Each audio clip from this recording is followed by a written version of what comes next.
The room went quiet the second my son asked, "So, who's covering my car insurance now?" He said it with a smile, like it was a joke. It wasn't. I was standing there at my own retirement party, hands still smelling like lemon polish, and something inside me didn't break. It locked. "Hi, it's Grace. Glad you're here. Let me say this straight. Some children don't cross a line, they erase it. And when that happens, silence isn't weakness. Watch closely what I do next." I didn't answer him right away. I just looked at him, really looked, like I was trying to remember the exact moment he stopped seeing me as his mother and started seeing me as a monthly payment.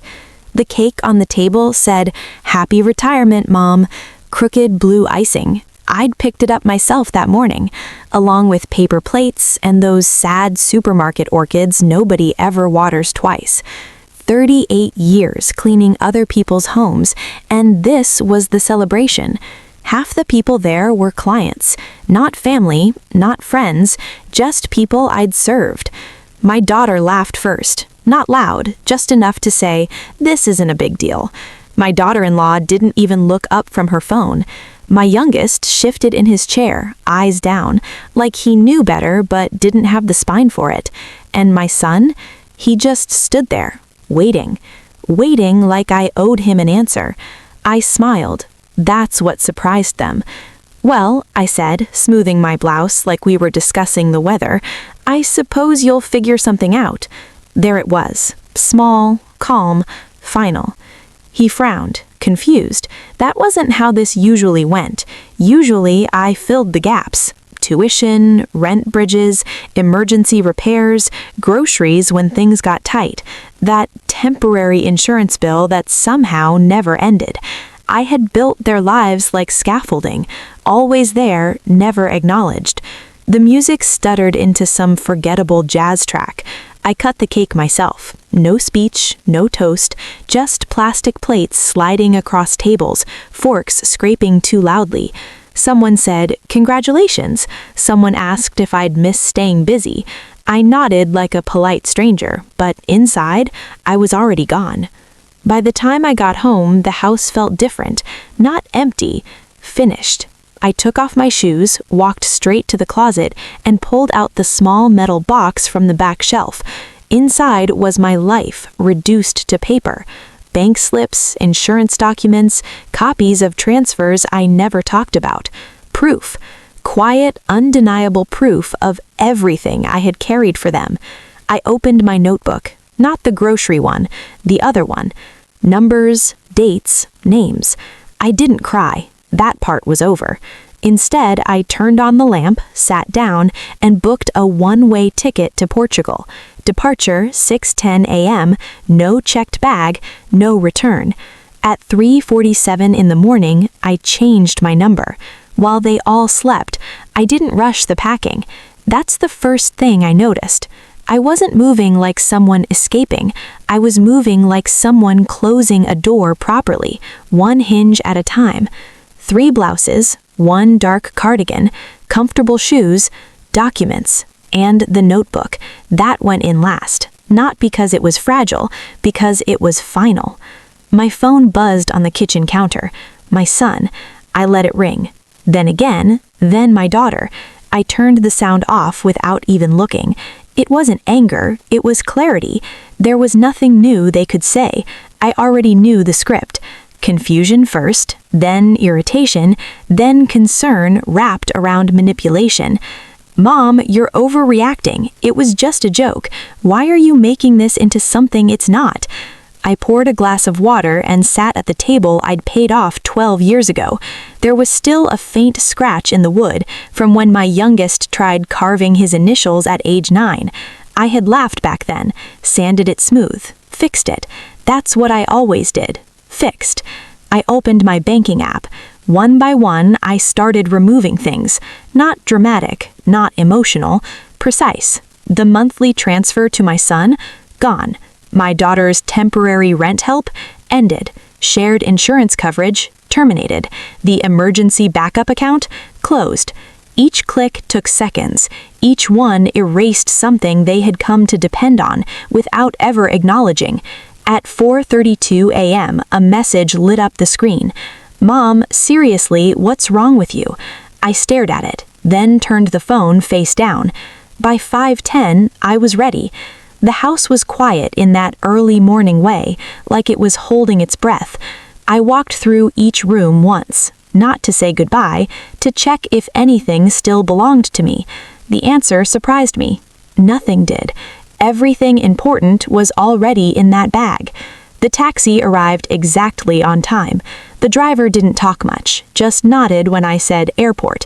The sky was still dark, deep blue, just before morning decides to show up. Halfway there, my phone started vibrating again, calls stacking on calls. I didn't look. Instead, I watched the city pass by. Closed shops, streetlights flickering off, a bakery already open, trays of something warm behind the glass. For the first time in years, I wasn't thinking about what needed to be cleaned, fixed, paid, or handled. I was thinking of nothing, and it felt unfamiliar. At the airport, everything moved smoothly. Boarding pass, security, a quiet corner near the gate. No one knew me. No one needed me. No one expected anything from me. That alone felt like luxury. I opened my notebook and wrote one line, "No more scaffolding." Then I closed it. When boarding was called, I stood with everyone else, just another passenger, small bag, single destination. No one there knew I had dismantled an entire life before sunrise. No one needed to. As the plane lifted off, I turned my phone back on one last time. 37 missed calls, 9 messages. I didn't open a single one. Instead, I went into settings, changed my number, and just like that, they lost access. Portugal smelled of rain, salt, and olive oil the moment I stepped outside. Real smells, not perfume, not detergent, honest ones. I stood there, bag in hand, watching people move like they belonged to their own lives. No one rushing toward me, no one waiting for me to fix anything. It didn't feel lonely, it felt unclaimed. "First time?" the taxi driver asked. "Yes." He nodded like that explained everything. The apartment was small, tucked between old buildings with chipped blue tiles. The stairwell echoed with footsteps that weren't mine. The door stuck a little, like it hadn't decided if I belonged yet. Inside, quiet, clean but lived in. A narrow bed, a small table, a window overlooking laundry swaying like flags of ordinary lives. I set my bag down and stood still. No list, no clock, no one calling my name. Then my phone buzzed. New number. Only a few people had it. I looked. My youngest. I let it ring once, twice, then I answered. "Hello?" His voice was tight, careful. "I'm fine," I said before he could speak. Pause. "Where are you?" "Portugal." Silence. Not shock, calculation. "They're freaking out. James says you've lost it. He already called Aunt Linda." "Of course he did." "And you?" I asked. Pause. "I told them to calm down." That wasn't an answer. I walked to the window. Across the street, a woman snapped a tablecloth like it owed her money. "Did you know he was going to say that?" He didn't lie. "Yeah." There it was. Not a lie, not truth, just enough honesty to clear his conscience without taking responsibility. "All right," I said. "That's it?" he snapped. "You're just going to disappear like that?" I almost smiled. "I didn't disappear, I left. There's a difference." "You can't just cut people off like that," he said. "That's not how families work." "No," I said quietly, "that's exactly how they work when one person stops carrying everyone else. I'll talk to you again, but not today." "Mom," I ended the call. Not angry, just done with that version of the conversation. I picked up the notebook again, this time not for numbers, for memory. Not stories, not emotions, facts. Dates I paid tuition, amounts I covered for rent, the year I bought my son his first car, then the second, the insurance that was temporary, the deposit my daughter cried over. Line by line, I wrote it all down, not to remind them, to finally remind myself. And how I wired it within the hour, line after line. No drama, just evidence. Halfway through, I stopped. Something didn't sit right. I flipped back a few pages, checked an old transfer note I had copied down years ago. There it was, a comment attached to one of the payments. Handled, she doesn't need details. Not my words, his. I stared at it longer than I should have. That wasn't dependence, that was management. Of me. I closed the notebook slowly. Outside, someone laughed. Loud, unfiltered, real. Inside, something shifted again. Not pain this time, precision. They didn't just rely on me, they had organized around me. And now, the system was gone. The next morning, I didn't rush. No dramatic decisions, no calls, no messages. I stepped outside and let the city hit me properly. Porto wasn't polished. That's what I liked about it. Sidewalks uneven, buildings leaning slightly like they were tired, but refusing to fall. Every corner smelled different. Coffee, damp stone, grilled sardines, something sweet I couldn't name yet. Real life, not curated. I walked without a plan. That alone felt like rebellion. At a small cafe with 3 crooked tables outside, I ordered whatever the man behind the counter recommended. He handed me a strong espresso and something warm, flaky, dusted lightly with sugar. Later, I'd learn it was a pastel de nata. In that moment, it was just unfamiliar comfort. I sat longer than necessary, watching people who weren't performing, no one pretending to be successful, no one negotiating attention. They just existed. My phone buzzed once, an unknown number. I ignored it. Then again, and again. I flipped it over, muted it completely. Not today. Instead, I opened the other notebook, not the financial one, the blank one, and I wrote, "No one here needs me. No one here expects anything from me." I paused. That second line used to terrify me. Now, it felt like oxygen. By midday, my legs reminded me I was 66, not 30. I stopped at a small grocery shop, bought bread, cheese, and a bottle of something the owner insisted was very good local. I didn't argue. Back at the apartment, I opened the windows wide. Voices drifted in, dishes clinking, a radio somewhere in a language I didn't understand. Life, happening without permission. I ate slowly. No interruptions, no demands. Halfway through, I turned my phone back on. Mistake. Messages came instantly. My daughter first. "Mom, this is ridiculous. Call me. We need to talk like adults." My son. "You can't just shut things down. I have responsibilities. You're making this harder than it needs to be." Not our responsibilities. His. Then another message. Different tone. My youngest. "He's been telling people you're struggling mentally, that you're not thinking clearly." I didn't respond. I just stared at it. Not because it surprised me, because it confirmed the pattern. Control the narrative, label me unstable, discredit every move I make. I set the phone down carefully. Then I laughed. Just once. Not bitter, not loud, clear. After 38 years of holding everything together, their solution to me leaving was to suggest I'd lost my mind. I stood up, rinsed my plate, dried it slowly. No shaking hands, no tears, just clarity, tightening into something sharper. If that's the story they wanted to tell, fine. But I wasn't going to argue with it. I was going to outgrow it. Back at the table, I opened my notebook. New page. Not evidence this time. Structure. What stays, what ends, what gets locked permanently. And for the first time, I didn't write like I was asking permission. I wrote like policy. Outside, the light shifted. Everything sharper, more defined. And inside, something finally landed. I wasn't recovering from them. I was recalibrating without them. 3 days later, I left Porto for Lisbon. Not because I had to, because I could. The train ride was quiet, smooth, the kind that lets your thoughts stretch instead of collide. No one on that train knew who I used to be. Good. Lisbon felt different immediately. Warmer, faster, sharper. The hills didn't ask permission from your knees. I felt every step climbing towards the apartment near Alfama.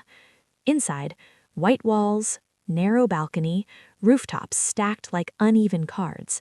Somewhere nearby, fado music drifted through the air. Slow, heavy, like it had something to confess. I didn't unpack right away. I took out the notebook, the real one. If before was clarity, this was confirmation. Now I went through everything properly. Not memories, data. Bank records, old emails, notes scribbled in the margins of bills. Patterns showed up fast, too fast. My daughter hadn't just asked for help, she timed it. Right before rent deadlines, always urgent, always just enough panic to bypass questions. My son, James, worse, not careless, consistent. Insurance payments stretched into years, small increases never mentioned, requests framed like updates, not questions. Then I saw it.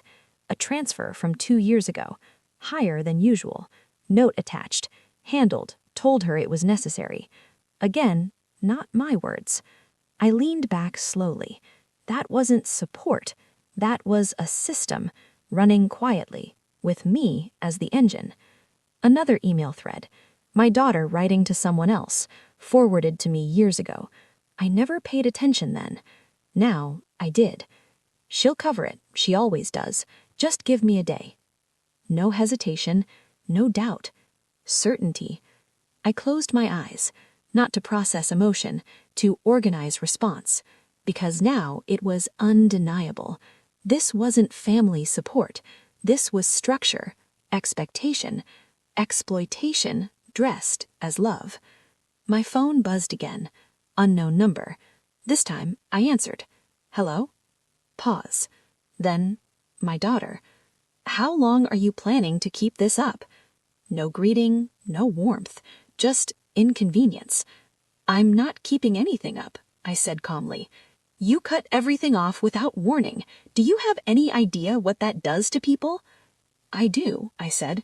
I've been absorbing it for 38 years. Silence. Sharp. Then softer. Mom, we can fix this. You don't have to be so extreme. There it was. The offer. Reset the system. Return to normal. No. Clean. Final. So that's it. For now, yes. You're being selfish. I looked out at the rooftops. Sunlight uneven across the tiles. No, I said quietly. I'm being finished. I ended the call. No guilt, no second guessing. Just alignment. Back to the notebook. New page. Access removed. Narrative control, theirs. Outcome control, mine. That night, I didn't sleep much. Not anxiety, clarity. By morning, I wasn't reacting anymore. I was structuring. 3 columns. What ends immediately, what remains closed, what gets locked permanently. And that last one, heavier. Because now I knew some of this wasn't emotional. It was administrative. I opened my laptop. Old files, insurance documents, shared agreements, co-signed forms I barely remembered signing. Always temporary, always urgent, until it wasn't. One file stood out. My son's car insurance, still tied to me. Not obvious, but there. Layered. Convenient. I exhaled, then did what I should have done years ago. I contacted a lawyer. Clear, direct. I need a full review of all financial and legal ties between myself and my adult children. I want complete separation. No story, no emotion. Facts. They replied quickly. Call scheduled. My phone buzzed again. Different number. I answered. Mom, James. Of course. You're really doing this? No greeting, no warmth. I already did, I said calmly. You cut everything off, insurance, transfers. Do you even understand what that does to people? I do, I said. I've been absorbing it for 38 years. Silence. Sharp. Then softer. Could we not have done this quietly? People are asking questions. That mattered. James never mentioned pressure, unless it affected how he was seen. What people? I asked. Pause. Doesn't matter. It did. You could have handled this differently. We didn't have to make this public. Public. There it was. Reputation. I didn't make anything public. I just stopped participating. Silence. Then, so what? You're just gone now? No, I said. I'm just not available anymore. That landed, because availability had always been the currency. Fine, he said, but don't expect things to go back later. I don't. James turned his head sharply toward him, the first real crack in his composure. It wasn't anger, not yet. It was calculation disrupted. "What did you just say?" he asked, voice low. My youngest didn't shrink this time. He stepped forward, just enough to be seen as part of the room, not the edge of it. "I said it's true," he repeated. "All of it." Silence followed, not the kind they could talk over, the kind that settles and forces decisions. My daughter shifted again, this time less controlled. "You don't know everything," she said quickly, directing it at him, not me. "You're taking her side without understanding how things actually worked." He didn't look at her. "I understand exactly how it worked," he said. "That's the problem." James exhaled slowly, then straightened, resetting. "Okay," he said. "So this is what we're doing now? Turning this into some kind of trial?"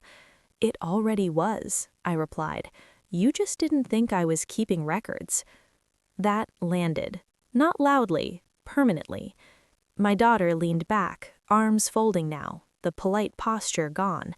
"So what, Mom?" she said. "You're just going to throw this in our faces and walk away, after everything?" "After everything," I repeated calmly, "is exactly why we're here." I slid another page forward. Not numbers this time, a timeline. Clean, linear, undeniable. "Here's the part you're all avoiding," I said. "This didn't happen once. It didn't happen under pressure. It didn't happen because of some emergency." I tapped the page lightly. "It was built, gradually, intentionally, and maintained." No one spoke.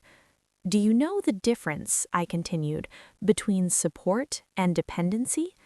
James didn't answer. "Support," I said, "ends when it's no longer needed. Dependency gets redesigned so it never ends." My daughter looked down at the table, not in shame, in recognition. "And this," I added, gesturing lightly to the documents, "wasn't even dependency. It was management." James finally moved, pulling out a chair and sitting down across from me, not casually, strategically. "Fine," he said. "Let's say you're right. Let's say it went too far." Too far. Not wrong, not intentional, just too far. "What happens now?" he asked. There it was again, still looking for a version of this where the structure survives. I closed the folder. "Now," I said, "everything stops." My daughter looked up immediately. "Everything?" "Yes. No tuition, no transfers, no coverage, no temporary help, no backdoor requests, no pressure in public, no quiet expectations in private." I paused, letting it settle. "Nothing." "That's not realistic," she said quickly. "It already is," I replied. James leaned forward slightly. "And the house, living arrangements? You can't just—" "I already have," I said. That stopped him.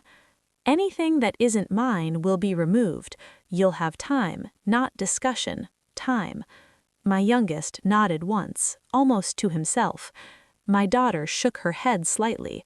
"You're blowing this up. There were better ways to handle it." "Yes," I agreed. There were. That caught her off guard. I could have kept absorbing it. I could have let it stretch another 5 years, 10. I could have smiled in public and adjusted in private. I met her eyes. That would have been easier for you. She didn't respond. James tried one last angle. And what do we get out of this? He asked. I almost smiled. That, I said, is the first honest question you've asked. Silence again. You get exactly what you've been operating as if you already had. Independence. No one moved.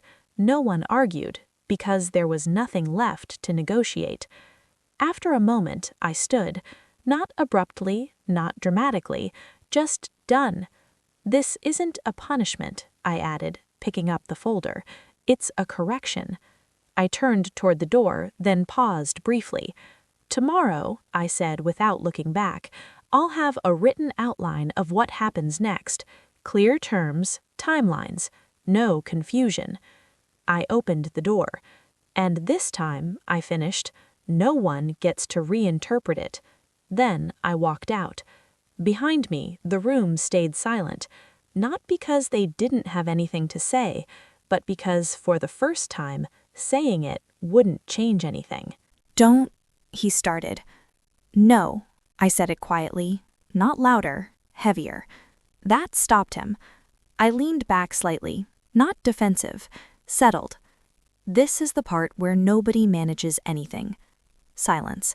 Then I continued, steady, controlled. You didn't just accept help, you built around it, you planned around it, and when I didn't respond the way you expected, I turned my gaze directly to him. You prepared to pressure me in public. That landed hard, because there was no way to reframe it. My daughter looked at him then, really looked, not supportive, evaluating. He exhaled slowly. Fine, he said. Maybe things went further than they should have. Not an apology, a reduction. But that doesn't mean you walk away from your family. There it was, the final card. Family. I nodded once. You're right. That surprised them. I'm not walking away from family. I let that sit. I'm walking away from dependency. Silence. Clean. Final.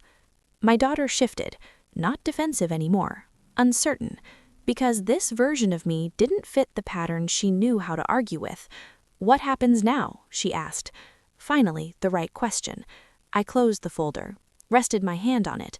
What happens now is that everything built on expected access to me ends. No one spoke. They understood. I'm not negotiating support. I'm not resuming anything. I'm not stepping back into that role. I looked at each of them. If there's a relationship left here, it won't be built on what I provide. I stood, slow, deliberate. And if there isn't, that's already been accounted for.